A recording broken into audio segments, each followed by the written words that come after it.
What's the word? What's the word? You already know what time it is. Your boy Arthur Moats here, and I am so excited to be joined by my super distinguished panel, man. I'm talking about the doctor. You know I got to shout out Miss PhD over there. TaNeisha from at Really Flawed YouTube. Shout out to her. And then, of course, whenever we got to talk, you know we got to call up the world traveler coming from your ski resort to the other luxury ski resort, or you might find him down at the WRAL Channel 5, Raleigh, North Carolina, because that is the man, the producer down there, Mark Bergin in the building. And shout out to both of y'all. Here we are a week away from the Super Bowl. AFC North coaches starting to, finally we got the four horsemen. Just figure, to start this thing out. How we feeling about the dust finally settling? Of course, we'll go ladies first, TaNeisha. I ain't gonna let Mark jump on you like that. No, So I am feeling, it is what it is. First of all, it is what it is. I feel like as the dust is settling a little bit, I feel like people are starting to realize it is what it is. So we're kind of moving forward. But I'm a Shedeur Sanders fan, so I always need to state that because I need to be fair to him. I love the hire for him. Now, having said that, I don't care about the Browns or anything the Browns have going on. So whatever.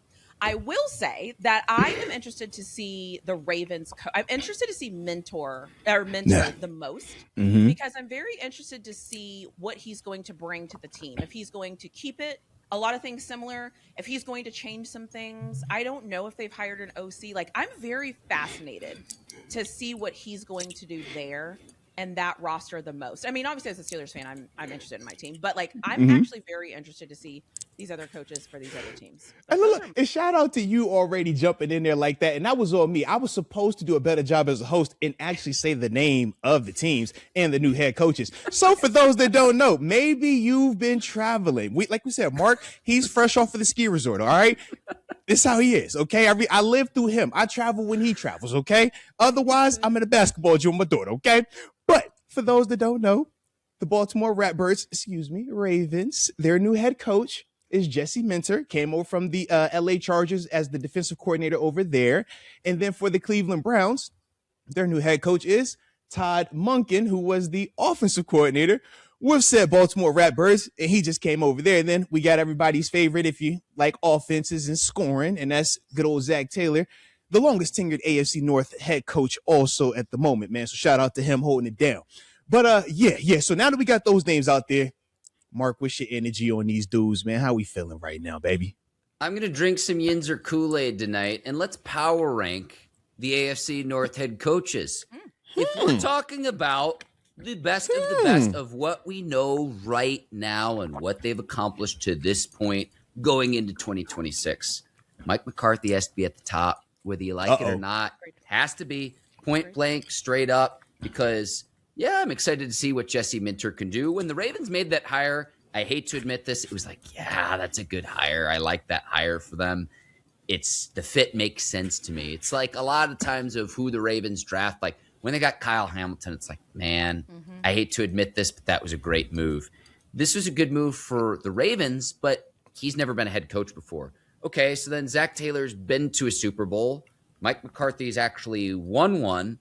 And then Todd Monken, this is his first opportunity to be the head guy, the lead guy, and he brings over a run-heavy system. So if we're being honest, Mike McCarthy's the best head coach in the AFC North going into this season, and that's just the truth given what each of those coaches have accomplished to this point in their careers. And that also goes to your point too, Arthur, of Zach Taylor being the longest tenured coach in the division.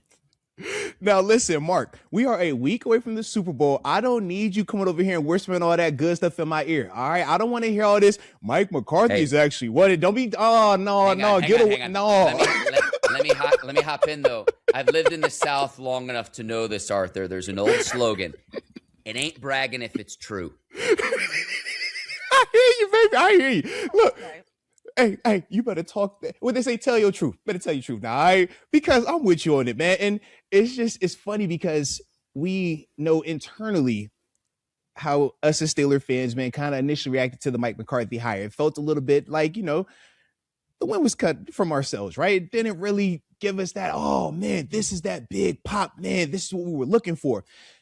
But when you actually sit down and we look at track record, you look at what this guy has done versus what these guys have not done, now you start to look and it's like, well, hey, if we're just sitting here today, how do you put a Jesse Minter over on Mike McCarthy when we've seen Mike McCarthy actually be one of the handful of coaches, what we said, best case 40-something coaches, right? Best case to actually win a Super Bowl. We're saying McCarthy is actually one of those chosen few.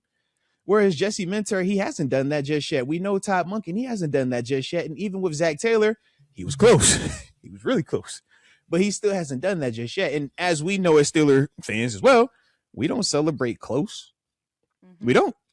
In fact, it's like, man, if you're not winning it, it doesn't matter. In fact, it was a waste of time for you to even been out there. Or at least that's kind of how we perceive it. But to me, man, I do agree. I do feel like Mike McCarthy does present some, in terms of today, hierarchy in that power ranking. But what I would push back and say to both of y'all is, if we're looking at this from a 2-year window, do we still feel that type of confidence right now, knowing McCarthy and his track record in comparison to, I know why you're hype on Jesse Minter, because I am as well. It's like, I know what he's done at his previous stops. He's a good dude. But do we feel, his development in Baltimore is going to be able to surpass what we feel about Mike McCarthy right now? I don't think so. I don't think so because of experience. The other thing I will argue, too, is that the Steelers might have had the best coach in the AFC North for the past 5 years. I'm just saying. And I think that it's super important for the Steelers to realize that I feel like there's a lot of teams in this division that pay attention to what we do, and they try to focus on what we do to see how they can do it a little bit better. That is why it's interesting that the Ravens went DC and the Steelers now are going OC. That is the first time in a long time that I can think of that the Steelers and Ravens are kind of going in two different directions philosophically. Now, are they actually, that will be debated, I'm sure, years to come. But so for me, it's like, I think the Steelers are saying we need more offense. We want more offense. That's the direction we're going. I think the Ravens might be going in a direction of, we already have a good offense. How can we make our defense better? And I just think we're kind of on two different paths a little bit. At least when I look at this, that's how I see this. So in that regard, I think McCarthy, though, he has the experience. We're not learning and growing with McCarthy. We're almost like, this is what he's doing. And now it's like, let's buy into this because we've seen this work. So for me, I don't think in 2 years, I don't think so. I think we already kind of know. We're more tweaking. If you watch college football, you'll get this analogy. We are getting a lot of high school players from our team, and we're just using the transfer portal to kind of help us a little bit. We're not using the entire transfer portal to remake everything that we're doing and hope that it works out. And that's kind of what I feel like the difference is on just a different type of scale is we're going for a guy that we all know. We can literally go watch, 18 seasons, 17 seasons of McCarthy coaching and figure out what we're going to get from him. To me, it's very incumbent upon, was this past season with Lamar Jackson of what's to come in his career? Was he more hurt than we knew of? Can he have more of that MVP type performance we've seen in previous years versus how he performed this year? But then as he approaches 30 is ancient for running backs. He is a running quarterback. Is that facet of his game starting to diminish? That is what remains to be seen with all of this. So I think that's a big, big component of it. And then who's playing quarterback for the Steelers as well is a huge question mark right now in 2026 and beyond that too. Jesse Minter right now is the unknown. Again, as a Steelers fan, I saw that hire. It's like, they made a good hire. They did. I do feel that way. A hire that makes sense. But going back to my point about power ranking the coaches, to me, you've got to go McCarthy. I'd probably go Zach Taylor just with respect of when his teams are healthy and somewhat balanced. He has coached in a Super Bowl. I suppose I'd put Minter and then go Monken, but I could see Minter moving up really quickly if he's able to get the Ravens to where we thought that they would be, or a lot of people thought that they would be going into the 2025 season, and that is AFC North contender, if not one of the favorites to win the Super Bowl. No, you're absolutely right. And I'm torn between Monken and Minter at 3. I'm with you, Zach Taylor. For me, Zach Taylor is the clear 2 because he has actually made it to a Super Bowl. To get your team to a Super Bowl, once again, how many teams make it, right? We talk about how long it's been since the Steelers have won a postseason game. we got to go even further back where we're asking, man, when was the last time they actually went to the Super Bowl, right? And the closest we've been was going back to, was that 2016 AFC Championship, right? So to see a Zach Taylor actually be able to get his team to the dance, yes, man. Until Monken or Mentor does that, I can't put him in front of him. And the same reason why I have McCarthy at the top, because he's actually won what? It is like, yeah, man, until y'all actually do that and get the hardware, yeah, I ain't trying to hear all of that right now. But the thing that's got me torn between Mentor and Monken is this.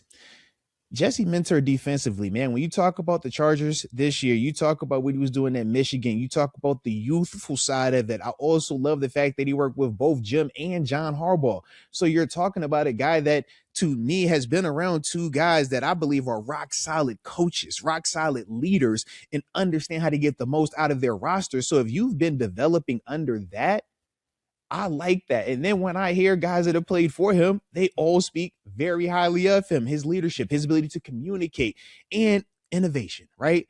Staying ahead of the times, not always being reactionary. So that part is intriguing. But once again, until you are the head guy, we don't know, because it feels very different. It's a lot easier to be the number two. It's a lot easier to be the number three. But when you're the number one, when you're the chain of command, when every decision goes through you and you got to face that music every single time, man, we've seen some of the best minds from a schematic standpoint fold because they couldn't lead those men. They couldn't hold them accountable. And then when they were also being held accountable, they couldn't stand that test. With Todd Monken, though, it's like, man, look at Lamar. I look at what Lamar was, and then I look at the success that Lamar had, and we can point to now and say, man, one of Lamar Jackson's best seasons ever. Monken's the guy. Now, the issues with Monken is, all right, you get in that big game in the postseason. It's like, did you kind of, lose your mind a little bit? Did you start to forget what you were doing? But to see that type of production out of a quarterback that coming out of the draft, we weren't saying this was a surefire generational proven thing. So to see even at this stage of it, it's like, yeah, man, you know how to work with quarterbacks. You look at his history. That's what he does. Even going back to his collegiate time, he specializes in quarterbacks. He'll do some receivers, but he's a quarterback offensive mind. So when I think of that, it makes me a little bit nervous knowing that you link it back up with a guy that you also had interest with even when you were at Georgia. That part to me makes me go back and forth with Monken versus Mentor, but I still feel like we the number one. So as long as we the number one, it's got to count for something. Shout out to us. TaNeisha, do you see that? McCarthy, mentor, Monken. Like, yeah, it's like, yeah. As I'm hearing these names, I'm like, oh God. You see me over here trying to I'm like, all right, did I say that? Is that Monken and McCarthy? All right. Zach Taylor Dagon, man. Shout out to Zach, okay? I like your name because you're just Zach. All right? Stay away. TaNeisha, do you see that the same way in terms of, like, I've got McCarthy, Zach Taylor, and then Monken, Mentor? I'd probably pick Mentor ahead of Monken right now, but do you see that the same way? Mark don't like the gray hair that Todd Monken has. That's his thing. He's more of a youthful guy. He's like, yo, you see all that salt and pepper in there? I don't want all that, man. That's too old. I'll get into that in a second, but I want to get TaNeisha's thoughts here. Yeah. Okay. You don't know this, Mark, or maybe you did because you watched the clip. I am a fan of that Cleveland Browns roster. And I am like maybe the 1% of people in the United States of America that watches football. I think that Cleveland Browns, if they figure it out, anyways. So right now I'm going to rank it the same way. It would not surprise me though if the Cleveland Browns are better because of this hire, because they have so much talent on the defensive side of the ball. We can all agree. We all can also agree that they pick in the top 10 every year. So okay, yeah, the top 10 every. This year they have two picks that early. Like, my point is like I like the Cleveland Browns and what they're doing right now. Now, coaches, I'll leave them where you guys have them because I think that that's fair for now. But I really, if he comes in and knocks this out of the park, I mean, I think the Browns are the team that everyone's going to be like, who? The Browns? How do they do that? It wouldn't surprise me. I mean, I was going to apply for that head coaching job. I mean, let's just be honest. And look, the way that everybody was acting like they didn't want the job, I kept seeing everybody, oh, he's told he's not going to interview anymore. He's removed. I'm like, yo, what's going on with the job? Y'all don't want the job. TaNeisha using that PhD to good use, because honestly, I wouldn't qualify for all the different application materials that you would need to submit. Yes. When I saw that, I'm like, oh, I can take that survey. Oh my God, I can take this test. Like, I would be amazing at this job, actually. This is my job. I want to apply. The thing Monken brings to Cleveland is the emphasis of running the ball. And they're going to get back to that. And when Cleveland had its most success, it was with Nick Chubb, and it was running the football. Yep. And they play in an outdoor stadium, embracing the line. Embracing the elements, having a good line, and controlling the line of scrimmage. If we are being honest here, to me, in terms of why I would rank Monken fourth in the division, has really nothing to do with him and what he brings to Cleveland. It's more so the Browns are still paying the sins of paying Deshaun Watson all of that money, and he's got one more year left on that contract because the Browns decided as an organization to run Baker Mayfield out of town after the 2021 season when he was playing with the shoulder harness on his left shoulder. He had to have surgery to repair it. He tried to grit through and play through it. Wasn't able to do that. And so they take a swing. And I don't fault Cleveland for taking a swing on Watson, but it wasn't just, okay, the guaranteed money. It was all the off-the-field stuff as well. But it was the guaranteed money that they gave him that, if we are being honest with ourselves in terms of why is Cleveland limited, all that salary is allocated towards him at the quarterback position, and he's only on the books for one more year that they have to do that. So that's a big, big component of that, of why Cleveland remains at the bottom of the division, because he's still on the books for 2026. TaNeisha Huffman. But they're going to benefit from this new salary cap. Because I think, what is it, 25 million extra or whatever that is. So if they manage this right, okay, now I know that's a big if, because I know we're talking about the Browns. I got it. If they manage this right, though, it can almost be a wash. Yes, nobody wants to pay 53 million on a guy that's not playing. I understand that. But at the same time, that extra 25 million, I mean, if they had a receiver, a running back, there's a couple of quick moves that I think that they can make. And I think the Browns are better than people think they are. Now, the organization, I'll give you that. I can't argue that. Any day of the week. You win. Hang on. And let me hop in here of what I'm talking about. If people think I'm being overly critical, I know that this is a Steelers-focused show. When they brought Deshaun Watson in advance of the 2022 season, they had Kevin Stefanski, the head coach at the time, was there. And if I'm being honest with you, Stefanski wasn't their biggest problem, even though he was fired, whatever. It's the organization. Andrew Berry, the GM, was there. The owner, Jimmy and Dee Haslam, no, they're off in Europe. When they're bringing in Watson, when all the accusations were flying about what he was doing off the field, when that was the most polarizing, the hottest at the time, when that was the most pertinent, where it's like, do you realize that this is going on?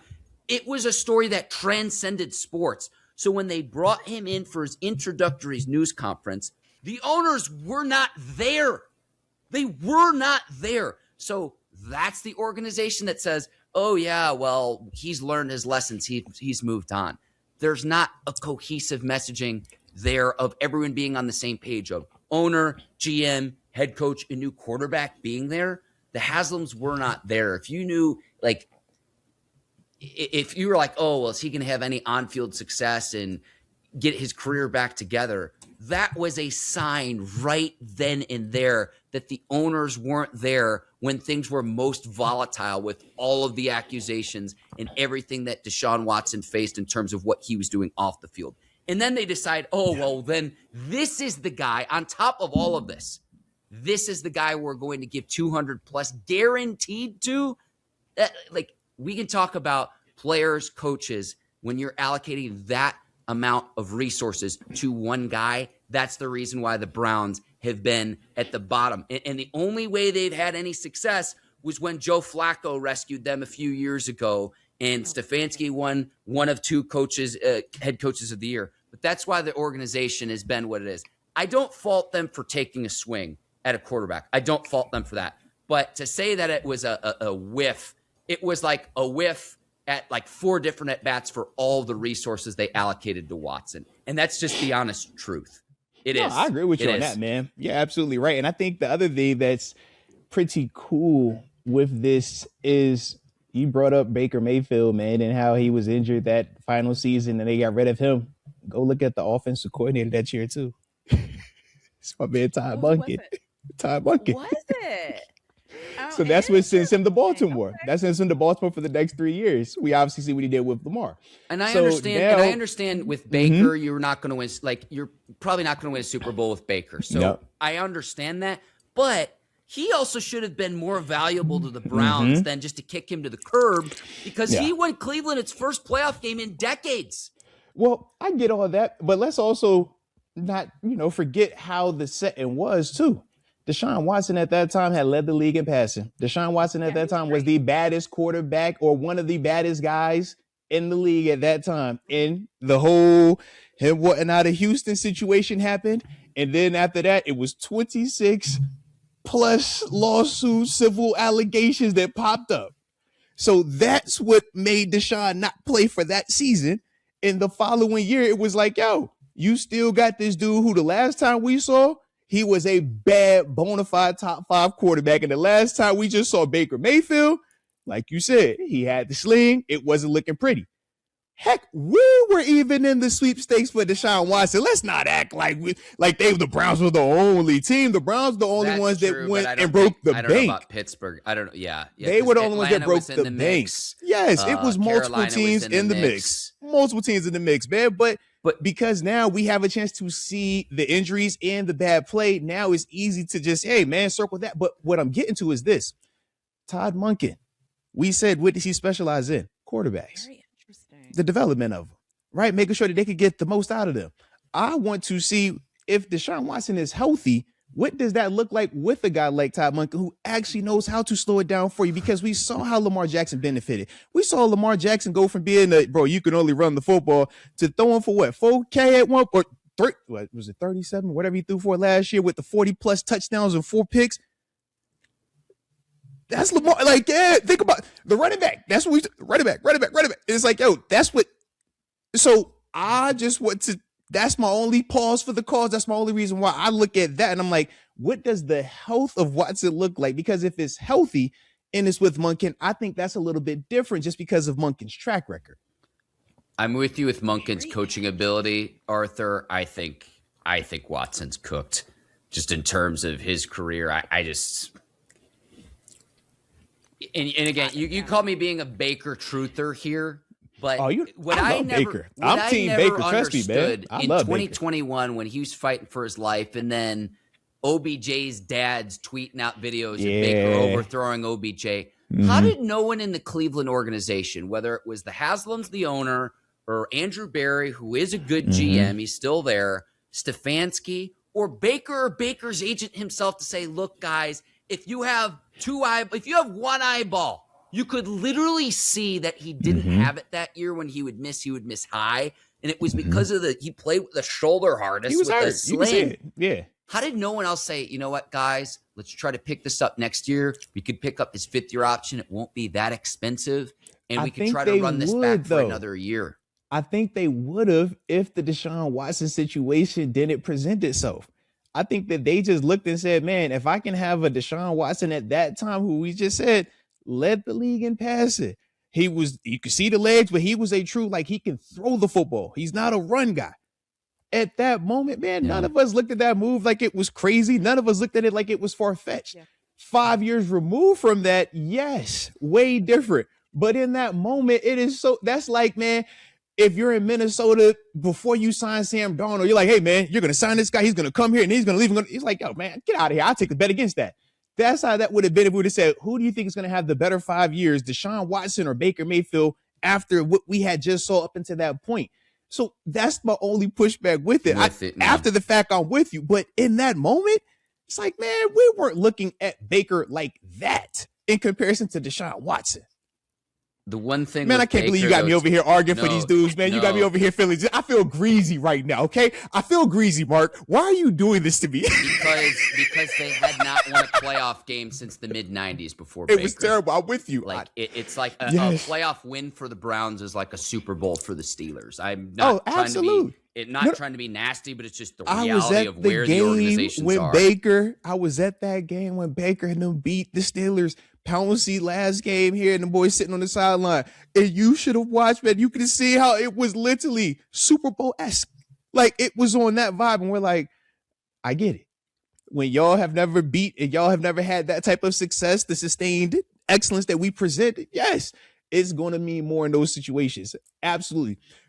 But I think both things can still be true, though. It's like, man, look, that was a big moment. Baker Mayfield at that point had done some really positive things, but it was Deshaun Watson we talking about. Pre bad play, pre-injury Deshaun Watson also. I think a lot of people were mad where it was like Baker Mayfield, rookie, second-year player, and he's on all these progressive commercials, and it's like, they were hating on him. I don't know why. Why is he the one getting the progressive commercials? Yeah. I think there were some people who were a little upset about that. He was hilarious in those commercials, by the way. He's going to be making a fantastic commentator one day, too. Absolutely. I digress. I also want to say, I think the Browns actually beat the Chiefs. There were some questionable calls in that next game, but I'll just leave that where it's at. Mahomes got That's hurt real. Yep, he got knocked out. Yeah. Some of the spotting of the football was a little questionable. There's a lot of questionable things in that game. Very true. That game, and then Arthur, to your point about Watson and the Texans had a 21-0 lead against Kansas City, team that came roaring back and ended up winning the Super Bowl. So because remember that was the same year where they did it 3 times. It was week 1 whoever they played in the first round, like you said, Texans, and then they did it to the Titans with Ryan Tannehill and Derrick Henry. They were also a big one. That was their whole thing. It wasn't just hey man, it was no. But that was the Chiefs. That's who the Chiefs have been under. The Chiefs after the Browns that year. Anyways, was that, it doesn't even matter. But anywho, I like it though, man. But I like it. We could all agree though. Yes, hindsight being 2020, Cleveland should have stuck with Baker. But hindsight also being 2020, I'm glad that they did not stick with Baker. All right, because it's better for us. Shut up. Yeah. Fair enough. Now it'd be interesting to see, though, obviously, like you said, what we do with quarterbacks going forward, man, because the whole Deshaun Watson convo, from my perspective, is still pipe dream, right? If he is healthy, can he get back to form? And if he does get back to form, which form are we even talking about at this stage of it, right?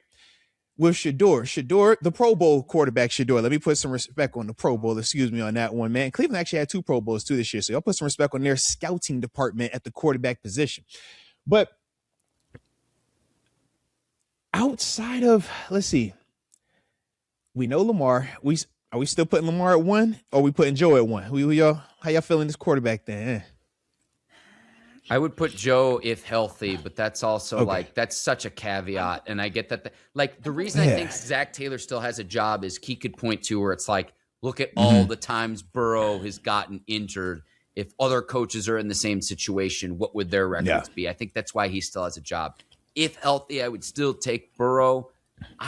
This is going to be a fascinating year for Lamar because, again, was 2025 an aberration, or is that what's to come, given that he is starting to get older now, again, as a running quarterback? Yeah. TaNeisha, how you feeling?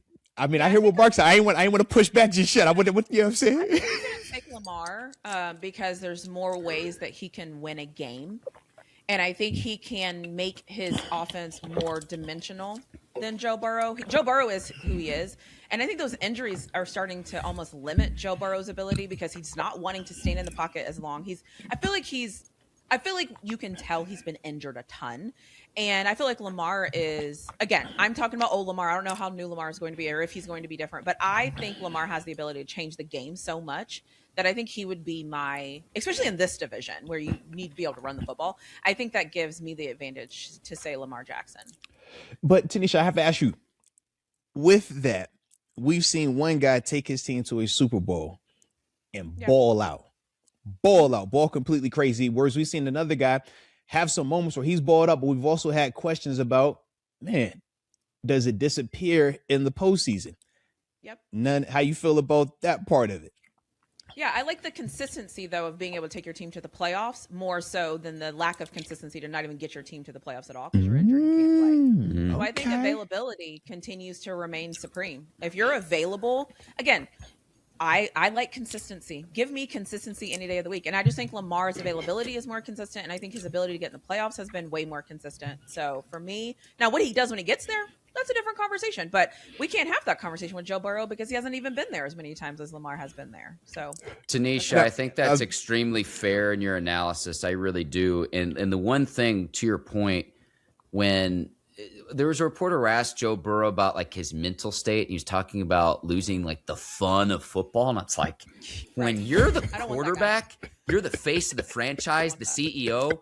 I do not want that either. So it's like, this is a big year for the Bengals. They paid the two receivers and Higgins and Chase. Zach Taylor's trying to cling on to his job.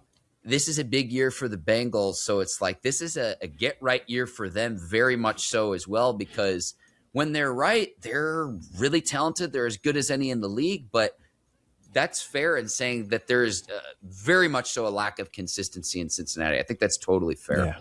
No, that's real right there. And I mean, as I think of both of these quarterbacks, they both are dominant in their own right. They both have had elite level success. When you talk about Lamar, 2-time MVP, that's insane. Then when you look at Joe Burrow, it's like, bro, you were one of the coldest quarterbacks out, led your team to a Super Bowl, and you did your part. you had to leave. When you stepped in, you did what you were supposed to do. Man. And the injuries are real, right? When you talk about Joe Burrow, it's like, man, how healthy are you going to be? Because it doesn't seem like you have the small, 1 to 2 week type injuries. Your injuries seem like, bro, you missing 10 games. Like, God dang, bro. So you mean to tell me I got to be perfect until the last 6 games of the year and then you might be able to come back? Oh, Lord, that's tough. But then when I think of Lamar, and it's like, yo, those are legitimate, things that we're bringing up, what Mark talks about in the sense of, man, you're going to start to slow down. We're starting to see that already compared to 3 years ago, watching Lamar run in open field. It's like, all right, man. Or even watching dudes actually get hands and hit Lamar. It used to be a time you would never even see Lamar get touched. You'd be like, bro, touch this dude, man. He's too fast. He's lightning. Now it's like, all right. But he also went through the I'm going to bulk up a little bit phase. Remember that? He was like super thin. He was like, I'm going to get big. Then he came back down. It's like, okay, you're trying to figure that part out. For me, I'm going Lamar, but I look at Lamar and Burrow as if Burrow is my Tom Brady, Lamar is my Mike Vick.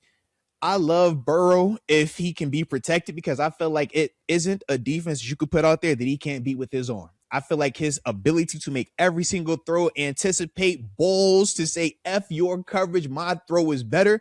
I love all of that. But when I look at Lamar, it's like, man, I've seen Lamar.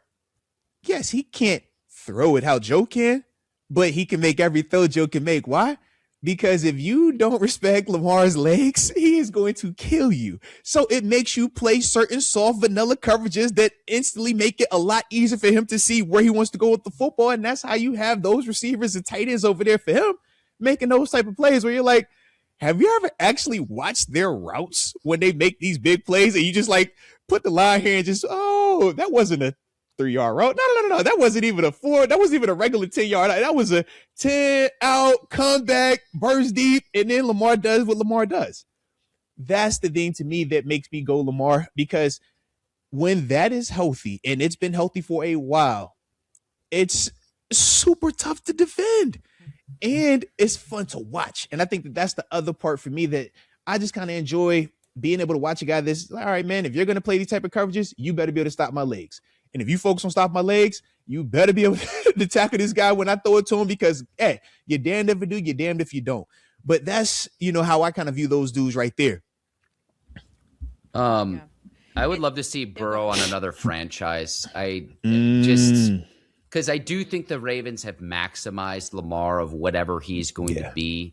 And the question I have is like, are we going to see one Super Bowl from either quarterback at this point? If they don't, if neither of them win a Super Bowl, man, just wasted. Who would have the better career though? If it ended today, who has the better career? Lamar. I think you have to go Lamar. Okay. Yeah. He has the 2 MVPs. I just asked because you know how we're Steelers fans, right?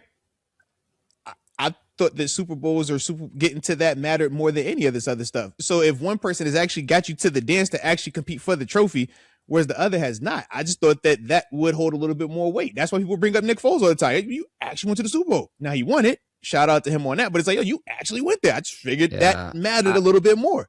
I'd have to relitigate the Ravens' lack of playoff success with Lamar, but I know there are a few games where he had turnovers that you can point to, but then there's been other circumstances where it's like almost like how you mentioned how Burrow in the Super Bowl did his thing. There were other playoff games where it wasn't all on Lamar. I mean, again, your quarterback, head coach are gonna bear the brunt of the criticism when you fall short in the postseason. That's just natural. Arthur, I wanted to ask you from your playing experience. You mentioned Mike Vick. I just, out of pure curiosity, what was it like competing against him? Oh man, fun as heck. I love to play against the best, man. The dudes that make you stay up at night because you're like, man, we could play this coverage, but if we go man and we could lock these guys up, who is the spy for Mike Vick? You want to put this DN on him? Absolutely not. You want to put this middle linebacker on him? Good luck. So now you have to ask yourself, do you sit in zone? Well, if you sit in zone, I played him when he was in Philadelphia. The Dream Team squad. Deshaun Jackson, Shady McCoy, was it Jeremy Maclin? It was a fun group, man. It was a fun group to play against. Vince Young on the bench. Yeah, shout out to Vince, man. That's hey, like Vince, man. Shout out to Vince, Young. Golly. But to me, man, yes. But like those type of quarterbacks, man, that actually understand, how to weaponize their legs. They're not just running just to run. Young quarterbacks, man, or just overly athletic, but not really smart quarterbacks. They just use their athleticism to move around, and it gets them into trouble more than it helps them. Vic, man, he was one of the first ones to kind of understand that, yeah, I can weaponize this. And we saw him do it at an elite level, and Lamar just took it to like the next level, which is like crazy for me knowing that Vic from the hometown too. I'm like, bro, I can't believe I'm saying it, but it's like, man, how do you not say it, right? Lamar is like that next version of what this was, but man, I loved competing against Vic though, man. Like, and then when he came over and was our actual teammate in Pittsburgh, that was even a cooler space because now I got a chance to like see how he practiced, see how he would take care of his body, see how he was on the road, see how he was pregame, like all of the things that you kind of like. And it's weird for me because I grew up as a fan of Vic. Like I said, man, being from the same town and him being older than me. So I've been watching him since he was at Virginia Tech, So for me, it was just cool to finally get those moments of, okay, it's cool to hear your cadence, but not in a game setting, in a practice setting where I can actually like get used to your rhythm. It's like, it's cool to see, man, when you're looking at this, but you can still go backside in certain coverages because you've been a quarterback that has done that before. But it's different than when you're playing against a Big Ben. It's different than versus Tom Brady. So those are some of the things to me. I just like those challenges. And that's why I really, enjoy playing against my man, Vic. So you didn't sleep the night before the game you played him? Man, so for me, this is the funny thing. I always can sleep, baby. I'm hyped, though. And I think that's the funny part because most people are afraid to fail. And that's why they can't go to sleep. Most people are afraid that they're going to get embarrassed. And that's why they don't show up. Most people are afraid, what if it goes wrong? I'm like, my brain, I think everybody holler about CTE. I believe. Like, I just believe all the time. And I just believe that I'm just nice. And so I'm like, man, I've heard all these stories about this dude. Man, I've watched this dude my whole life. He's from the crib. Like, all my family can't wait to text me, call me, like they're hyped. And I'm like, yo, watch me cook though. Like, I literally got a picture at the crib of me blasting him, like getting after him. And I'm like, I'm not surprised by it because it's a belief. You know what I mean? So that's the cool part. Like when you're doing it and you've done it like your whole life, you just always believe that, yeah, he put his pants on the same way I do. In fact, I get dressed different. I go socks only. Now what?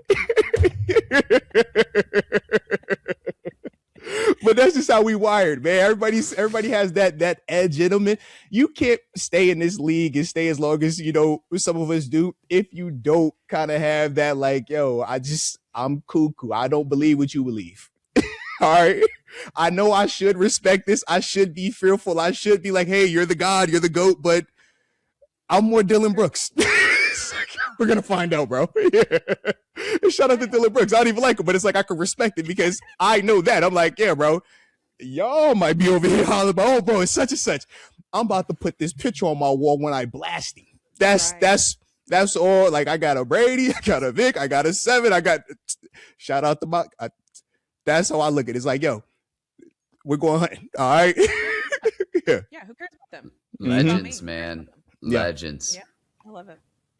Shout out though, man. Shout out. And look, only Mark get me over here, man, talking about those playing days. Man, look, Mark. I don't know if you know this. I've been trying to let TaNeisha know this. Okay, on this channel, we don't talk about what I done. We don't talk about me playing. Okay, this is about the guys. It's about y'all. It's about the people. Okay, we don't talk about what I do. Okay, we just going past that. All right, So for everybody that might have heard that, just disregard that part of the segment right there. All right. Mark, this is the Arthur Moats experience, right? Yeah. Oh, this is great. This is so good. Don't you do this. That's the name of the show, don't y'all do right? this. Like, I don't like how y'all doing this right now. I don't like how y'all doing this right now. All right, y'all. This is whose show is this? No, okay, it's a team. It's a collective, right? There are certain times where I'll have an opinion about something, but listen, God gave me 2 ears and 1 mouth for a reason, and the reason I say this is for someone who spent 9 years of his life dedicated to a profession. We should listen sometimes to what you have to say. So if I have to stand on that soapbox for you, I'll carry the boombox down the Arthur Moats parade. I'll be the first in line. I agree, Mark. And just so you know, if you ever just put it out there, he has 16.5. Are you finished? Are you done? So anytime you just want to throw that out there, you're funny, man. One of those is a Vic. I need to see who. You're funny. Or Brett Favre. So, pull up that highlight, everyone. Yes. Y'all finished? Yeah, let's talk about it, Mark. We're supposed to be. Can we stay focused? We're not. You know what? Something you said, Mark, that kind of sparked something in me. Is you said we are here because you have the experience. You have the 9 years that we need to understand your brain, your mentality, what it feels like for you. We don't have that experience. So thank you so much for that perspective. We needed that. This is so fantastic. Shout out to the group. Are you done? Are you finished? Are you finished? Are you done? Finally arrived to this. Are you finished? What is this considered? What is it called? I thought 3 people, whatever it's considered. Look. I thought you only do that on Tuesdays, TaNeisha. You're not supposed to. Mark is here. Mark is here. You don't act like this when Mark is here. You never act like this when Mark is here. This is wow. Oh my. Now I have to say this because I have said from day one, and Moats will agree with me. I've been like, listen, it's very true. As soon as Mark goes there, I'm going there right with him. But I'm not going to start it. I'm going to let Mark take us there. And so I'm like, and so I'm like, hey, Mark, you brought us here, so we are here. We have arrived. So I can help get us back on track. But all of that. I can help us get us. We're here amongst the Steelers legend, Mark. So.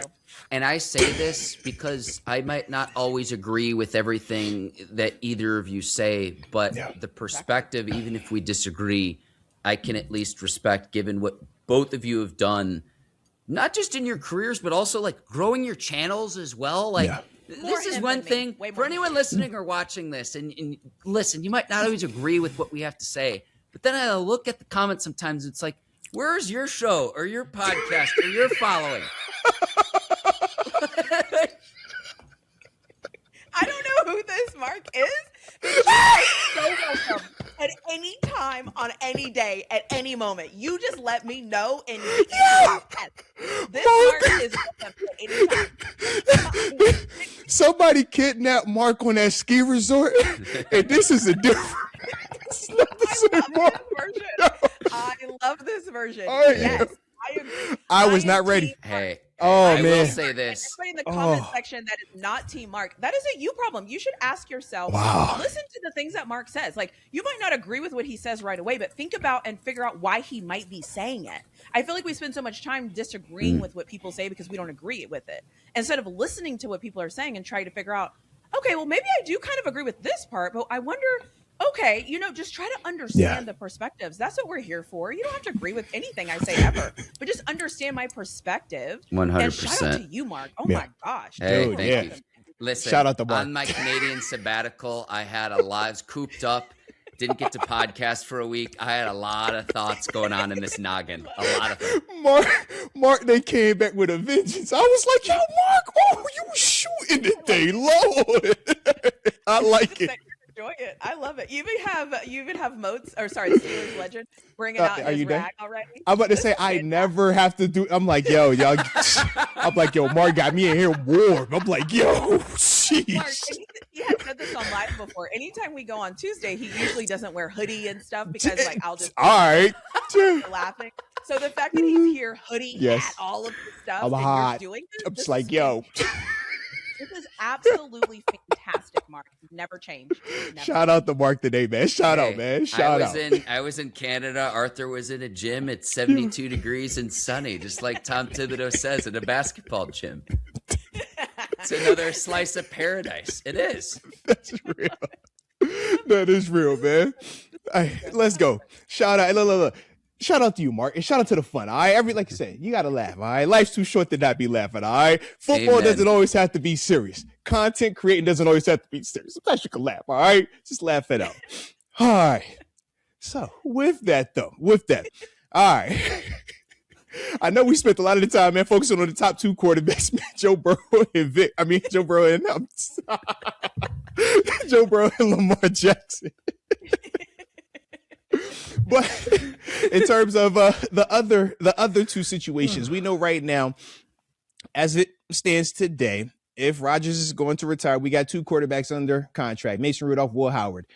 Some people feel really confident in Will Howard and what he can do going forward. So I figure for this part, we can argue whichever quarterback, if you're pro Mason or if you're pro, Will Howard, whichever one you want to put in there versus Shador, since that's at least the healthy, known pro Will as well quarterback that's currently in Cleveland. But how are we feeling about that situation? Are we third in the division? Or are we fourth in the division? NA? Can it be NA if you don't even know if you have a quarterback? I mean, because we have we have Will Howard and we have Mason Rudolph. I guess I'd take those are Mason the two under contract. I would take Mason at the third slot. I would versus what Cleveland has? No.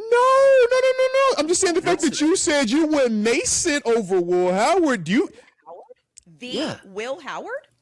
Mark Mason Bergin? Rudolph has started a playoff game. I mean, what am I talking? Will Howard has been vouched for by multiple people. Yeah. And the fan base from our perspective, they are, strongly with the Will Howard letting him get an opportunity. Yeah. Look, I know that they say winning record's not a quarterback stat. Yeah. Mason Rudolph is a winning quarterback, and he started a playoff game. Like, what am I missing here? Will Howard came out of college. He hasn't done a single thing in the NFL ever, but he's the guy. People have said he's a national champion. He's a national champion.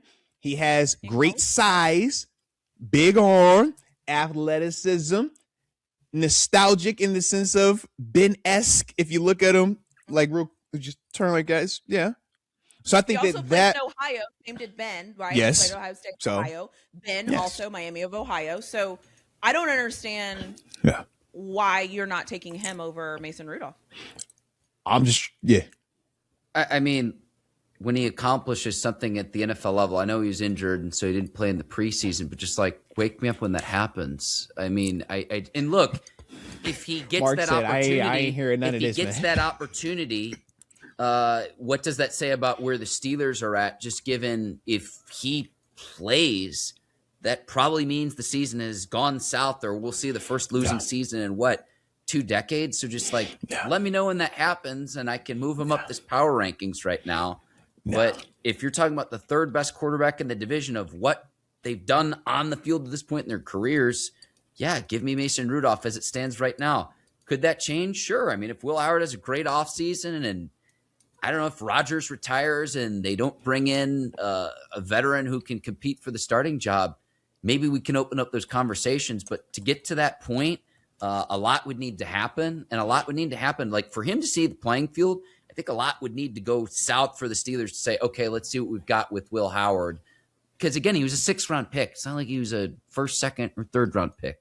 So, I was going to say, maybe I'm taking crazy pills here. That's let's my 2 cents talk worth. through it a little bit, though. No, I don't think it's crazy at all. And to kind of talk through it, is there a scenario where any of us truly feel that Will Howard could beat out Mason Rudolph?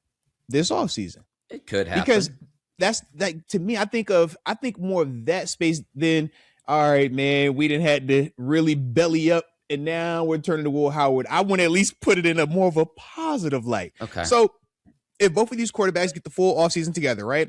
Rodgers says, man, I'm going out and going to the darkness forever. Leave me alone. Cool.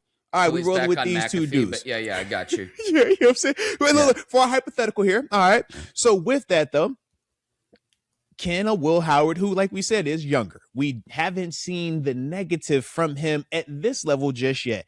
We know athletically he does present a little bit more in that athleticism profile than Mason Rudolph. But we would all agree that Mason has shown a lot more at this level just because we've actually seen him ball out and play. And actually, like when I say ball out, we remember that Cincinnati, that Seahawks run that he went on where we were like, whoa, okay, Mason, we could cook with this, baby. Absolutely. We know he's tough as nails. We've seen this dude get knocked out, have no face mask on, and still return. We've seen this dude get in a fight with the, big bad sack king, Mason, Myles Garrett, get hit with his helmet, his own helmet, and then still came back. It's like, we've seen him go through the ringer at times and still just keep going forward. And he's, from my perspective, never gotten the public endorsement as strongly as a Will Howard or even a Kenny Pickett has received when he was here.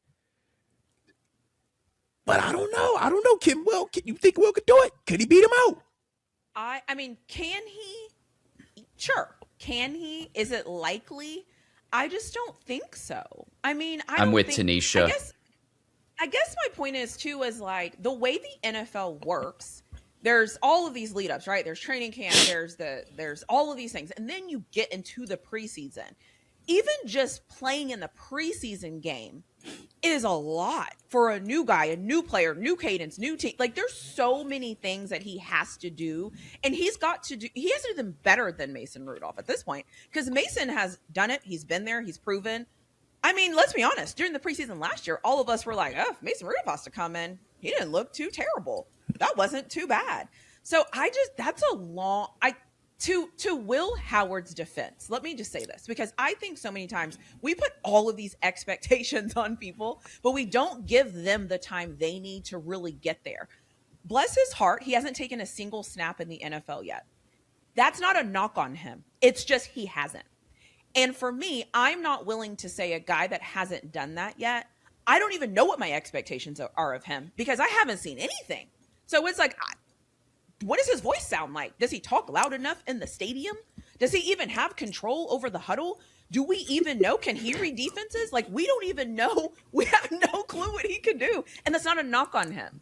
So it's like, before we crown somebody that we literally know nothing about, like some people won't even go on blind dates, but you're going to give Will Howard the pass to say he's going to like knock it out of the park. Like, I don't get it. I just haven't seen anything from Will Howard. Literally, figuratively, anything in the NFL where I can say, yeah, that's the starter. It's almost like JJ McCarthy was a year ago. Everyone was like, no, that's 9. You're talking about 9.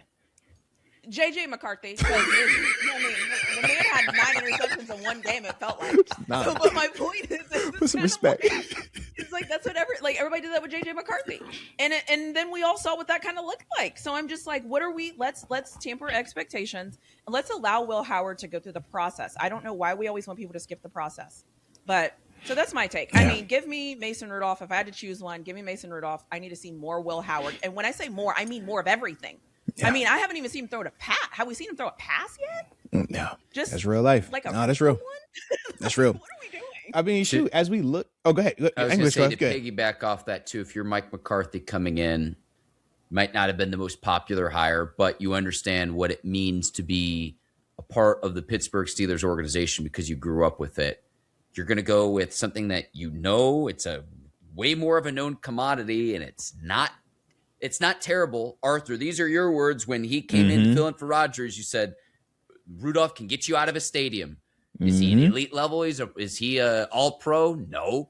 But you could do a lot worse at the quarterback position. I've seen a lot worse quarterback play.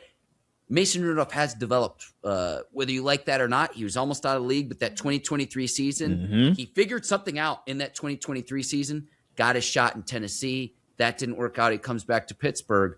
It's where right now at this moment in time, at the season we're starting tomorrow, which again, it is not, but if we're starting tomorrow, Mason Rudolph would be the week 1 starter, just like point blank. Yeah. Again, can Will Howard develop? Sure, he could. We'll see how that plays out. But to even get there, to say the quarterback battle, let's get through free agency, let's get through the draft. I want to know who that third quarterback is on the Steelers roster. If Rodgers is coming back, he'd obviously be the starter in that mix. But if Rodgers is gone, again, we've got to figure out what we're doing at the quarterback position, because we're talking about yet another season where we have a different starter come week 1. No, that's absolutely real, man. And I'm back and forth, because as I think of offensive young players that, had to miss their rookie year for injuries, we kind of 1-1, right? When I look at well, actually, no, maybe we're 2-1. Calvin Austin, we know he missed his whole rookie year with the foot situation, came back, and we've really loved the production from him. Troy Fautanu, he was a little banged up, right? But as a whole, we feel like, this dude's been rock solid. We feel dang good about him, right? We know the playoff game, that was, but as a whole, we feel good about that. Roman Wilson, that's the other side right now, where we're like, we need more. This hasn't really hit just yet. So I'm hopeful that, right now, two of the 3 scenarios where a guy has had to sit, right? A guy hasn't had to, or the guy didn't get the ability to go through a normal preseason, a normal rookie year. Man, 2 of those guys still figured it out. One guy we're hoping can figure that thing out sooner rather than later. So for Will, I look at that as a positive. I'll also say, man, being in the room with Aaron Rodgers the same way it helped Mason Rudolph, the same way I'm going to talk about how Mason also got a chance to see, watch, mimic, question. Will Howard did too. So that's going to help with his development. That's going to help with him processing stuff. Now, the difference is this: for Mason, those same conversation, he gets to actually go back and look at tangible clips of himself playing in games and actually go back and say, I did this versus this coverage versus the Titans versus the Bills. Heck, I did this versus the Jaguars. That is night and day to Will Howard when he goes back and he's like, man, I did this versus Indiana. Man, this really worked versus Georgia. You're like, hey, bro, this going to be a little bit different. When you come out here and you throw that throw, man, I don't suggest you make that throw in the backside of cover 3. All right, not at this level. We take them to the house. All right. Who was Indiana? Like, it took me a minute. About a college team. Right. So that's like, what happened? So for me, when I think of those in that context, I'm like, I'm always proven production over the, man, could it be, let's hope and wish. So with that being the case, that is definitely why I would also go Mason Rudolph over him. I mean, we on the same page with it, is what it sounds like. All right, I like it. And to bring it all back full circle, Mark, you were saying that you're taking that over in terms of Mason Rudolph over Shedeur? The Pro Bowler, Shedeur. Excuse me on that one. Yes, of course. Yeah. Did any look? And I like Shedeur as well, but did you see some of those games late in the year? I mean, come on. And if it were that great, Kevin Stefanski would still have a job. What have we talked about for this full last hour? What are we talking about? Mark has come home and he doesn't give 0. All right. He came back with bubble gum. All right. He's fresh out the gum. All right. He's here. Shout out to Mark, man. Who? Like, of course. Like, why are you playing with me, man? Yeah. Ooh. What about? Shedeur, Mitch Trubisky, Snoop Huntley, Pro Bowl legends. Man. Like, what are we talking about? I will say this: if you want to take any seriousness out of this, it's for the kids. Pro Bowl popularity contest, All Pro merit. Boom. There you go. There it is. Boom. That's simple. Literally that simple, man. Jeez. Yeah. I like this version, Mark. Mark, you are wild. You are all with tonight, bro. I love it. Shout out. Hey, at least Shout you out. said Shedeur, not Dylan Gabriel. So it's true. There was something I saw on social media with the Pro Bowl votes, and they're like, well, how did Shedeur get in? And I forget which center it was. It was a Hall of Fame player where it was like there was a center who got benched on his own team but still made the Pro Bowl. Hey, wouldn't it surprise me, man? Look, I can look Well, this and up. I Someone heard in a the lot of comments, people- someone in the comments might know that's watching this after the fact. They'll be like, "This is who Mark was talking about." But when Shedeur got picked, it was like, "How did this happen?" And it's like, and you want to know why I know it's a good decision for the league to put Shedeur in the Pro Bowl? We're talking about it right now. So it's like in terms of the marketability of it, the fact that we're talking about it again. Yeah. All pros merit Pro Bowl's popularity, and that's okay. We can live in that world. That is okay. Okay. It's allowed. I love it. Yeah. It is what it is. So This is real. they've got This is real. to do something with that game. Yeah. Well, look, man, shout out to Joe Flacco, all right? Joe Flacco is making his first ever Pro Bowl appearance also. All right, I like that, okay? Because I know Joe Flacco. Is that true? Is that true? Yes, Joe, he's in it, all right? He is also going first Pro Bowl ever for Joe Flacco. Really? I couldn't believe it myself. I was like, it's your first one ever? Like, Do you all think these he's going as a Bengal or as a Brown? That's a great question. I would go as a Brown just for the cause. Just cause. Like, And that you and means that the Shedeur Browns both had put They had 2 Pro Bowl quarterbacks on their team this year. season. I'm like, what? Oof. See, I miss the Pro Bowl days when Sean Taylor would lay the wood on who is the punter? My that tried to teammate, fake punt? Brian Moorman. That was my teammate. Man, he's a great guy, all right? He didn't like that. He was not happy with that, all right? But yeah, he's a great guy. Shout out to B. To Moorman, respect man, all right? his athletic ability. I know that there was mutual respect between the two of them, but Sean Taylor showing no mercy. Yes. Was that in Honolulu? I know they had it in Orlando. I feel like that was like the old school. Yeah, that looked old school. Mm-hmm. I love the Honolulu. I love the Hawaii ones when everybody would like wear their leis. And do all the Yes. Hawaiian culture things. They also used to have Yeah. the crazy jerseys to kind of like really stand out a lot more. Yeah. I remember miss way that. back in the day too. They'd have the throwing competition, and like Cordell Stewart would whip it down the field. I think he threw it like there was a clip that popped up on my social media feed. It was like 73 yards down the field, just without warming up or anything. It's just like let me They just go had that, launch one. the targets. I remember the bench press, just Larry Larry Allen. Allen on I'm the like, bench. bro, that's the one I will never forget. I'm like, holy smoke, do. Like, yo, he's a monster. I love Yeah. that. So I Larry love anytime Allen, football players get to show off their athleticism because I think it's like I think during the games, like you know they're athletic, but you don't really know it because there's so many things, like shoulder pads and helmets, and like it's so cool to see how athletic guys really are. I think if you ever go to an NBA game, you can tell it immediately. You can watch for like 1 minute, and you're like, oh my god, like this is a different type of basketball. And I feel like it's the same whenever we get to see them like without shoulder pads, without all this stuff. It's like, oh, they're just, oh my gosh, like these guys are just The talented. physicality overshadows the athleticism at time because it's so violent. It's like you're literally watching a car crash. It is like, it sounds like a gunshot. And you're like, whoa.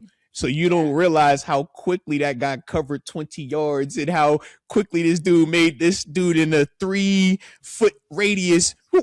Nobody could touch him until the car crash. You're just like, I just remember the car crash because it was violent. He got up slow. Like, That's why I like watching the combine. It's because it's shorts and shorts and shirts, and you can just underwear see, I mean, Olympics. even, like, the cone drills. I'm like, I can't even walk straight. I can't even imagine like going and doing a circle and not hitting the ground. I'm like, this is incredible. And I'm talking about like the offensive linemen that do it. I mean, it's just there's just a part of athleticism that I feel like football players don't get credit for, like other sports do, and it is crazy. Yeah, I got to go 2 years ago, so I got to see. And it is a historic class, but all the receivers. So Dunze worked out, Malik Neighbor skipped, but then Brian Thomas was just, it was like, who is that? And it's like, oh, that's LSU's number 2 receiver. And it's like, what? And he just moved differently. He's moved differently. Yeah. Hey, I want to mention Larry Allen too. We're talking about the Pro Bowl. He makes benching 225. It looks like it's just the Olympic bar there. But there was a great story of him. He used to drive around a Bentley, and he used to spit his dip in the passenger seat on the floor of his Bentley. Shout out R.I.P. to Larry Allen. But that's a bad dude right there. That's I'm anybody that's been around the long cut dipping where you spit. I've been around that before. It's like, bro, if that's what you want in the Bentley, bro, you are a savage. You are a straight savage. Yeah. Okay. Yeah, Shout out. Yeah. Yeah, On the floor definitely of with any the Bentley. car, on the floor of any car, but a Bentley, Any no car. problem. Yeah. Hard pass on that one. I might not even dip anymore. I just did. It's like, what if I spit? Oh, you're crazy. Yeah. But shout out. I'm taking Mason over anyone Cleveland's got. Well, I love that, man. And look, that's how we move on from that conversation right there. So we can dig that. I like it. So what I did want to ask though, on top of this though, we do know we had another official hire, man, did take place on the defensive side of the football, man. We did hire Patrick Graham, came over from the Vegas Raiders, officially is our defensive coordinator for 2026. How y'all feel about that one, man? What do you think, Mark? I'm going to be very on brand here, and it's not a Mark Bergin appearance without talking about time of possession in the Raiders. We're dead last in the NFL in time of possession in the 2025 season. 27 minutes, 51 seconds. So you say, how is Patrick Graham as their DC? What does he bring over for the Steelers? I don't really know, because if they were really good, Pete Carroll would still have a job, and the offense would have been a heck of a lot better, and the defense wouldn't have been stuck on the field for possession after possession.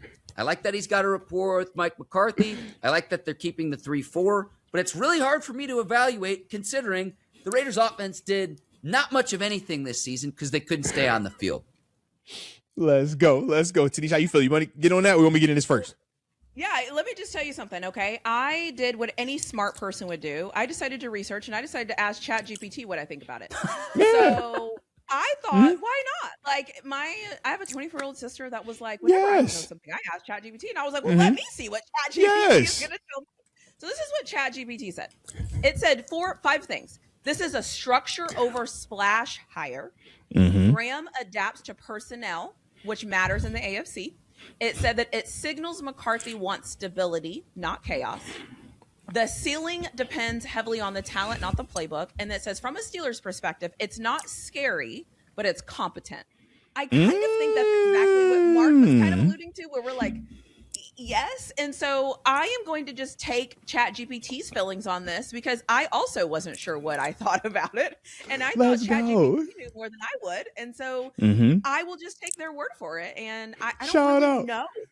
So that's how I feel about it. Hey, look. I love it. Shout out to both of y'all actually on that, man. To me, I do the history thing as well. I research as well. All right. And for me, I go back to his time in New England. He's a Belichick dude, man. That's where, it started out, the whole defensive assistant element of it. But from there, I look at the fact that, man, this dude has had multiple opportunities to be a coordinator. So I do like the fact that it hasn't always been good. Let's not confuse opportunities with success with production. But the context does matter. You being a DC in New York, you being a DC in Miami, you being a DC in Vegas, you hear some of the context that we talk about, but we also know that, man, in all 3 of them spots, it went belly up, right? Dudes got fired. So to a degree, it's cool to see a guy have experience. It's cool to see a guy have multiple opportunities. But at the same time, you do want to see a guy be able to stick somewhere and have the longevity at that head spot, or be ascending, getting better and better, going from DC to head coach, right? So those are some of the concerns that I do have. But the flip side, I am excited about just a different voice. I like certain things that Terrell Austin did. At the same times, we felt like he could have been better. That's just me personally, right? I know some people feel like he did zero good, and for them, to each their own, right? Put him in the Pat Meyer conversation. I get it.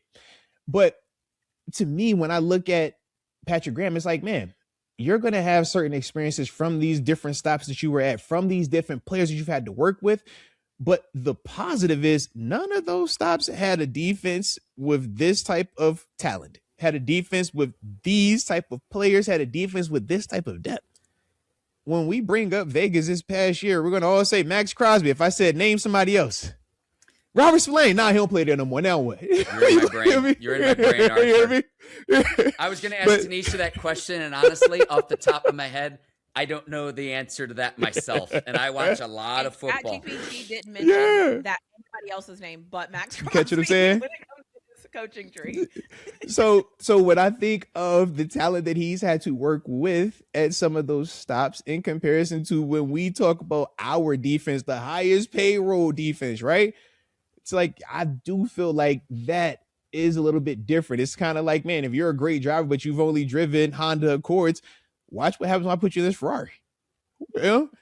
Because you've been racing Ferraris in your Honda Accord. You've been doing some cool stuff, but you've been getting beat a lot. But you've been doing some cool stuff where we're like, yo, I see you getting after it. Like you do some, it's kind of cool, but let me put you in that, and let's see how you drive that. Because we thought Terrell Austin, maybe he could have, been an elite level guy, right? Just because of what he did in Detroit. But obviously that was not the case. It, got to where it got to and kind of stuck there. So that's the part for me where, like I said, I will have that optimism with Patrick, but we will see. We will see. We shall see. TaNeisha, yo, I did what any young person would do. I pulled up Chat GPT. Ain't nothing wrong with that. Tell me what I think and feel, because I'm like, I don't even know where to go with this right now. So I like it. It's a pretty thorough answer, though. No, pretty good. Like, in all honesty, it wasn't off. Yeah, that's what I'm saying. It wasn't like out left field. Like sometimes I'm sure I could get that. I was like, no, that wasn't that one left field. No. You was shooting right. First of all, and kudos to me, because everybody should know this. ChatGPT only works if you tell it the right things. Because a lot of people just ask a simple question. They're like, what do you think about this? And I'm like, okay, here's who he is. This is the Steelers. It's 2016. We hired a new coach. 2026. I got you. Oh, yeah. I got you. There it is. It didn't think Coach Tomlin was still there. Because the first time I searched it, it gave me what it thought with Coach Tomlin being there. And it loved it with Coach Tomlin. So then I was like, I have to remove this. So he's going to learn under this guy. It's going to be great. Like, Yeah, so I'm like, I had to put it to where it would give me like everything. And it was like, it had Mike McCarthy's record. And then it had like things because of Mike McCarthy. And I was like, okay, let's see. I will say this. I mean, research. In the defense of the chat bots of ChatGPT, if you put someone and like put them in a coma a year ago and you'd be like, yeah, and Zach Taylor was the only one who kept his job, you'd be like, oh, so the Bengals won the Super Bowl, right? No, not even close. Did they win the division at least? They make the AFC Championship game? Mm-hmm. No, yeah. So, they were done like middle of December. Or how about put in there, and also their quarterback said that he wanted to quit. Like he's not even having fun. This isn't even fun for him. Yikes. Yeah. I don't know. What an organization. Man. It's going to be a fun year, though, in the division, just given all the changes. I mean, it's – and, oh, man, I say this. I love the Ravens-Steelers rivalry, Harbaugh, Tomlin. I mean, some just legendary matchups. So it's like I will miss that. But given all of the changes and then what Pittsburgh does at quarterback, again, can Joe Burrow stay healthy? Is Lamar finally starting to regress? Like, those storylines, it's going to be a fun year in 2026. And we're saying this, still have a Super Bowl to play too. So, no. Well, speaking of said Super Bowl, how y'all feeling about? Because we aren't going to be recording again until after said big game. All that fancy hoopla. But how y'all feeling about that? Because we did play both of these teams, one against one, lost against the other. Both had some very unique things that took place in both games. But yeah, what's y'all thoughts on this, man? Very unique things. That was the Caleb Johnson. Whatever that was. Right? Yep. And then the other one was the 5 turnovers. Yeah. Do we play them back to back? Was it? It was right around because Minnesota was right in that same time frame. Yeah. Oh, okay. Interesting. I forgot about the kickoff debacle. I think the Seattle Seahawks should win. I think the Seattle Seahawks are the most complete team when I'm comparing the two. No. I trust their defense. I trust their offensive line. And I've seen signs of this Patriots offensive line kind of being a little bit chaotic at times. And shout out to, what is his name? Is it Will Campbell? Will Campbell. Yeah. He's fighting for his life at times. Fight for your life, boy. Stay in the fight. Stay in the fight. He's fighting. Okay, it doesn't matter how many times you lose. Talk about TaNeisha. I thought only Steelers offensive linemen struggle. I thought only that was a Pittsburgh thing. You mean to tell me a guy that went earlier than Broderick Jones could not just come out here and be world just super smooth?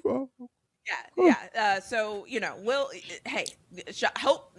Kudos to that man. Like he'll be fine eventually, but like right now, sometimes I'm like, whoa. So yeah, I personally just think the Seahawks have a better team. And I just think they are positioned to win this game. And, justice for not giving Beast Mode the ball. Shout out. So anyways, that's how I felt about it. It was back-to-back weeks. Week 2 was against Seattle. Week 3 was against New England for the Steelers. And I'm with TaNeisha. I think that Seattle Super Bowl to lose. Certainly, I was in Seattle the week after the game where they didn't give it to Beast Mode. You thought someone would have died. I was in the city, taking a journalism course at the University of Missouri. We went to go see a bunch of newsrooms in Seattle. And just the city, it was just like, it was as someone had died. Everyone was just so down and just in the dumps after all that, of just like, everyone knows, just give the ball to Marshawn in that situation, which did not happen.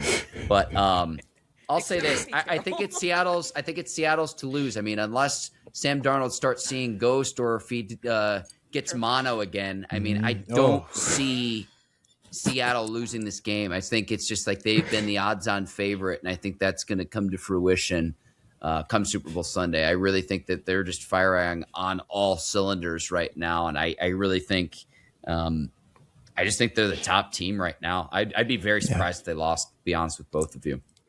Shout out to Mark, man. I forgot about that kissing disease. Hey, man, y'all be careful who y'all be kissing out there, all right, man? Yeah, just be careful out there in these streets. I know I'm a loon. I know it can be a lot sometimes, but my opinions are rooted in a lot of history in terms of, again, what's going on in this noggin of all the football that I watch and the content that I consume. Mark, they came back on what, all right? Mark, they came back on what? I don't care. Mark, this the Mark. That's that Mark right there. That's the Mark right there. All right. I don't care what no one say. All right. That one right there. That rock. There he is. There he is. You go ski more often. You need to go. That's what you need to go ski. I don't know what happened out there. I don't know what you did, but you done came back on one, man. All right. Shout out to the ski trip. All right. Shout out to the ski trip, baby. Let's go. Clears your head skiing out in the mountains, man. Look, as much as I would love to, play devil's advocate and differ, there is nothing about me at the professional level that could ever utter the words, hey, I would love to see the Patriots win the Super Bowl. I think the Patriots can win the Super Bowl. I think the Patriots favorites. There is nothing. Sorry. Y'all think it's biased because the black and gold. Lord have mercy. History, me. You dig me? It's zero. Yeah, I hope the Seahawks win by 1,000. It just is what it is. All right. Arthur, if you said that, I think you'd either be poisoned or written out of somebody's will. So I hear you, man. You know what I'm saying? It's just like, man, I can't rock with that one over there, man. But no, it's going to be interesting, though, man. I do feel like, with Seattle, they are super complete and they're playing together. And I think that's the other part.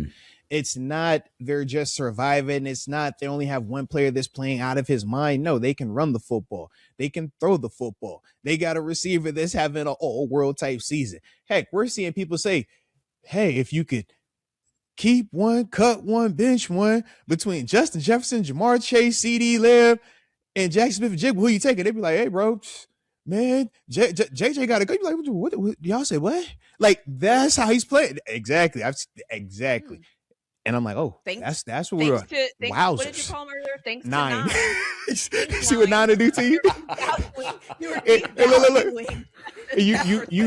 This is how you know it's real. Justin Jefferson himself said, I do feel like if, we probably should have kept Sam Darnold. I can see that. Yeah, he did say, I'm like, what? It's only weird if it was a lie. It's the truth. You are telling the truth. Yeah. Back-to-back 14-win season, so good for Darnold in all seriousness, because this is his 5th different team. He's bounced around the league. It shows the importance of fit, of the players around them, and most important, quarterback, the coaching. The coaching matters. So I really think it's like, okay, how did he get right? The year he spent with the 49ers organization, learning under Kyle Shanahan, he didn't take some of those things along with him to where he's at now. You don't think Minnesota would want to do over? You don't think other teams in the league would want to do over for the fact that he's on the cusp? You don't think we would have a do over if we could do it over, right? Knowing what we know today, do you think it's real? That's true. Well, you know what this means, though? All this means is there's still a chance for Deshaun Watson. You are sick. What is wrong with you? You are sick. That's what you want to bring this back to? You want to?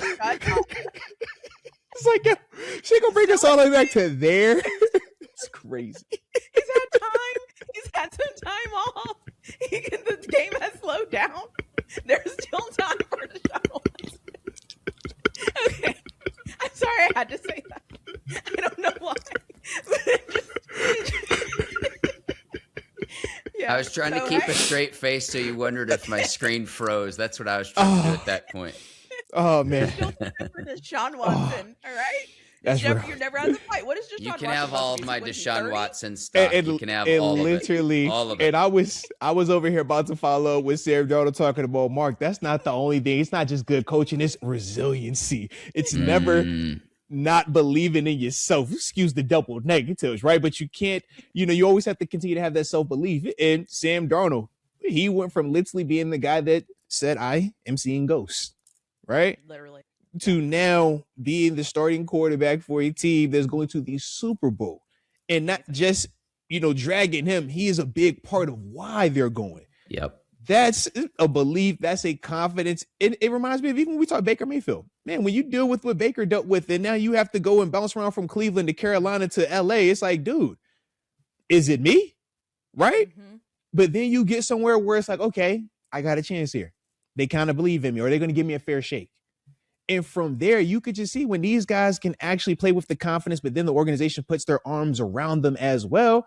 Man, these dudes can thrive. The problem is not everybody has patience. And that's why, think about when Sam Darnold was drafted. If the Jets would have waited to now for this, it's like, man, we can't wait that long. And that's, the issue at times with, the NFL, because of that time, because of the speed, because of, man, we need the results, but at the same time, we want some development. But at the same time, we know throwing you out there early, you're going to learn on the job, like JJ McCarthy, like Kenny Pickett, right? And it's going to have some nice moments, and it's going to have some, bro, you're tripping moments. And the problem is we see a lot of those failures, and now it's hard to unsee that. So now when we're talking about JJ, or even how we talk about Kenny, with all due respect, it's hard to just speak on those guys with, this certain level of optimism. Mason Rudolph, to a degree, was in that same boat up until that second stint with us. Mm-hmm. And that's, I hate to say it, but going back to TaNeisha's point, I guess Deshaun Watson does have a chance. Yeah. I mean, all right. I hate things it. have happened. Jesus. Stranger things have happened. Stranger things have happened. I mean, I'll believe that when I see it. I'll just that's the camp I'm in with that. I get your point though. I do get your point. Yeah. And I always say I will never bet against a professional athlete in anything when it comes to willpower, learning, and developing. Yeah. Because that is what they do very well, better than the average person. You learn how to get you learn how to be awful, you learn how to recover, you learn to get better, you learn how to deal with adversity. We don't have that experience as commoners. It's different, right? It's not on a big scale. Yeah. I won't bet against them. I mean, do I think it's going to happen? I don't know. But I mean, if it did happen, would anybody be shocked? You would just be like, such as the NFL. That's real. Yeah, here's another guy. It's weird. That's how this league goes, though. That's what I love about it. But hey, shout out to the parody, man. That's what makes this league so entertaining and so exciting. Yeah. All righty. Now listen, I know I can sit in here and talk to y'all all day, especially with Mark giving me this type of energy tonight, okay? But I'm not going to do this and be respectful, because otherwise y'all ain't going to come back next time, all right? I'm going to be calling you up like, yo, man, y'all trying to kick. No, bro, you heard us way too long last time, bro. You tripped, bro. I don't want to talk to you no more, all right? So, on the back end of this thing, any final words from you guys, man? Any final words from Yins for the congregation? What you want to leave the people with? Ladies first. Yeah, TaNeisha, go ahead. Ooh, ladies first this time. Yeah, last time you were like, yeah, ladies usually, but Look. Mark giving me that energy like he just pulling on a Newport right now. He don't got a lot of concern. He just, I'm here. You know what's my thing. My final words are encourage Mark to be this way in the comment section moving forward. Those are my final words. This is the Mark that we need moving forward, okay? Not giving a whatever, saying what he wants to say, and just saying it. This is the Mark we need in the comment section. Leave a comment and let us know how much you appreciate this Mark, because I appreciate this Mark. Facts. And shout out to you, Mark, for being fantastic. So yes, this energy all the time, we will accept it. And Steelers legend, it is always an honor to sit up here with you anytime I get the opportunity. That's all I have to say. Why are you like this? Mark, open the door. I'm walking through it. Okay, when the door opens, I'm This jumping wasn't through supposed that to. This was never supposed to make it to this. This was supposed to be like a just all right, just Tuesdays. All right, this is Mark. You've opened this door, Mark. This I blame you. Okay, Mark. Love this. All of this. We're all sitting around the campfire singing Kumbaya right now. And I will say this, and I'll keep the good vibes going between the three of us. As we get closer to the Super Bowl, I want to thank both of you. This has been an awesome, awesome season. Something I look forward to every single week. It's fun. It's us just being ourselves as if we were all in the same room, just chopping it up like you're talking with a friend. And so honestly, like, enjoy the Super Bowl. Get your snacks, get your drinks, get your wings, everything that you need to get ready for the big game. Because once that's done and over with, too, we have a huge offseason ahead. We're not going anywhere. And honestly, things only really pick up after the Super Bowl, too. I want to thank both of you and Arthur just for the opportunity to be on your channel, on your platform. That is not lost on me as this season comes to a close on Super Bowl Sunday when we see the Seahawks take on the Patriots. Man, shout out to you, Mark. All right, you're not about to get me in here being sentimental. I almost got kicked out of a basketball gym earlier today. I'm not going there with you, Mark. All right, shout out to you, though. Shout out to you, TaNeisha. You know I appreciate the heck out of both of y'all, and that's why I love doing this with y'all, man, because it is very fun from my side, too, and I do actually enjoy it because it does feel very much like we Highland Bell, just a bunch of friends over here on the thing, man, all right? So we're going to try to keep it just like that because that's the way it's supposed to be, all right? But yes, shout out to y'all for not getting me kicked off of this show either. All right, so I'm 2 for 2 today. All right, it's the little things, the little victories, okay? Little things. So y'all hit that like button. Don't forget to subscribe. We appreciate the heck out of every one of y'all. Enjoy the big game. Regardless of what you personally might be feeling about your team, enjoy it because it's the last one that we gonna have for a while. All right. It's a long. The drought is coming, ladies and gents. The drought is coming. So please, all right, just enjoy Sunday coming up. And then from there, man, we'll holler at, this off season that we get to dive into in these new uncharted waters. These new uncharted waters, man. But with that being the case, we do appreciate y'all for tapping in with us. Y'all stay safe. And until next time, baby. Peace.